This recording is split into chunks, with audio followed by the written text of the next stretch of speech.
Okay, I'm Tom Licisyn. I live in Washington Township, but I'm originally not from the state of New Jersey. Back in 1967, when all this happened, I was in the middle of the U.S. Navy in the military for 4.5 years. And I initially had orders to be in Vietnam, and they got canceled, and instead I was stationed in Argentia, Newfoundland. And my assignment was to count the Russian submarines coming out of Russia at that time for the Cold War. And all we did, I spent 2 years up there, 2 winters. And I remember, of course, they didn't have satellites then, and we didn't get news or anything on television from the Canadian mainland.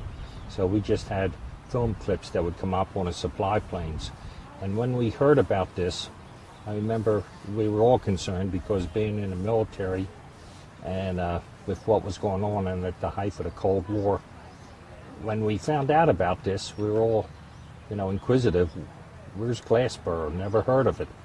And there was no one in their immediate groups from New Jersey in this area.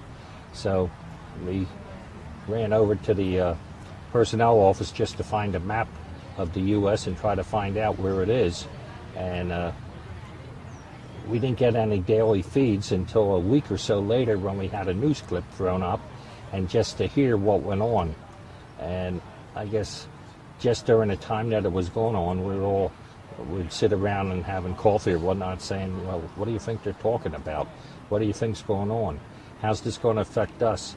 And it was just at that time when a battleship New Jersey got commissioned, and some of us were going to the battleship.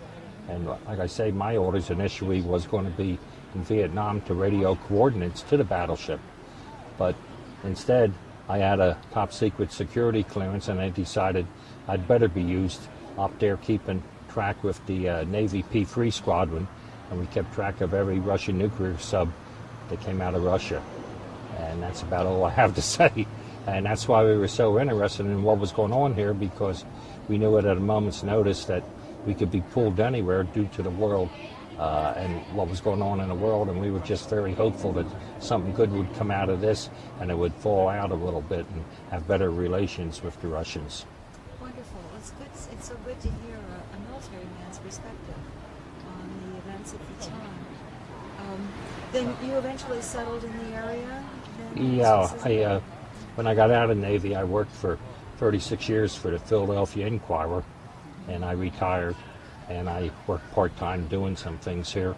I substitute teach at 2 local high schools, and I'm on the Board of Education in Washington Township. Yes, your name is familiar to me. I'm aware of that. Yes. And my youngest son, Michael, graduated from here a year ago, and he was in there film and editing, and he used to be one of the people mixed in with the radio station here. He loved Rowan radio.